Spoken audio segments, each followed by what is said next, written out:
ಇನ್ನು ನಮಗೆದುರು ನಿಲ್ಲುವರು ಈ ತ್ರಿಲೋಕದಲ್ಲಿ ಯಾರೂ ಇಲ್ಲ. ಆ ಸ್ವರ್ಗವು ನಮ್ಮದೇ ಆಗಿದೆ. ಸುರವಿಪಾಲಕರು ನಮ್ಮಡಿಯೊಳಗಿದ್ದಾರೆ. ತ್ರಿಮೂರ್ತಿಗಳು ಎಲ್ಲರಿವಾಗಿದ್ದಾರೆ. ಪ್ರಭು, ಆ ನರಹರಿಯಲ್ಲಿ ಸಾಮಾನ್ಯರೇ, ಆ ದುಷ್ಟನೇನಾದರೂ ನಮ್ಮ ಮೇಲೆ ಪ್ರತೀಕಾರ ಉಳಿದರೆ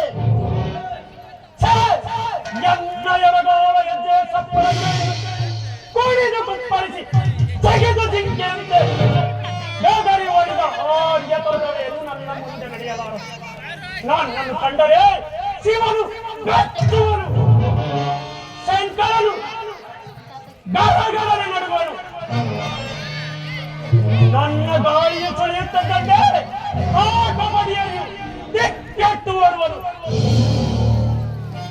ಹೀಗಿರುವಾಗ ಆನರಿಯಂತಿರಾರಿಯ ತಂತ್ರವು ನನ್ನ ಮುಂದೆ ನಡೆಯಲಾರದು. ಬಿಡು ನಿನ್ನ ಮನ ಸಂದೇಹವನ್ನು. ಇಡೀರಿ ಕಡೀರಿ, ಇಡೀರಿ ಕಡೀರಿ, ಇಡೀರಿ ಕಡೀರಿ. ಯಾರು ಯಾರು ಕೂಗುತ್ತಿರುವುದು? ಏನಿದು ಕಣ್ಣ ಕಠೋರವಾದ ಸದ್ದು?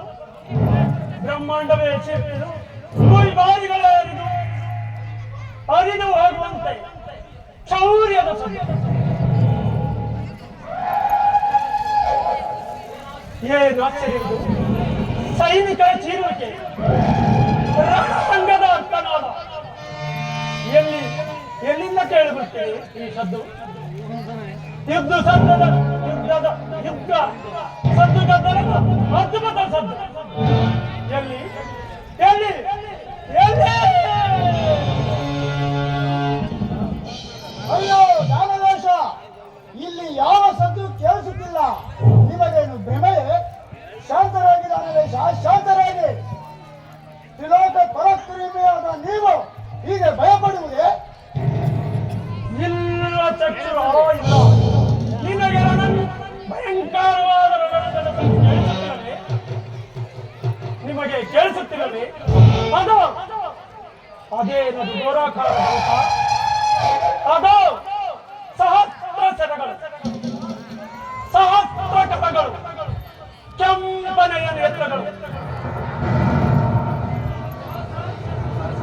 ಸಹಸ್ರಾರು ಶಸ್ತ್ರಗಳು.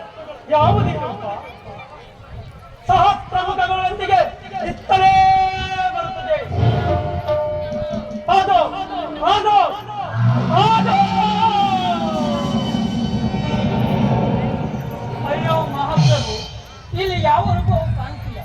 ಶಾಂತರಾಗಿ ಪ್ರಭು, ಶಾಂತರಾಗಿ. ಏನಿದು? ಇದೇನು ಭ್ರಮೆಯೇ? ಇಲ್ಲವೇ ಕನಸೆ ಅಥವಾ ಮೂರ್ತಿಗಳ ಮಾಯವೇ? ಜಗದೇಕ ಮಲ್ಲ ತ್ರಿಲೋಕ ದುರಂದರನಾದ ಈ ಮನುಷ್ಯನಿಗೆ ಮಾಯ ಮುಸುತ್ತದೆ ಸಾಧ್ಯವಿಲ್ಲ. ಆದರೂ ಇಂಥ ಘೋರ ಶಬ್ದ ಕೇಳಿ ಬರಲು ಕಾರಣ ಮಹಾರಾಜ, ನಾನಾಗೇಕೋ ಆ ಬಡ ತ್ರಿಮೂರ್ತಿಗಳ ಮೇಲೆ ಸಂದೇಹ. ಆದ್ದರಿಂದ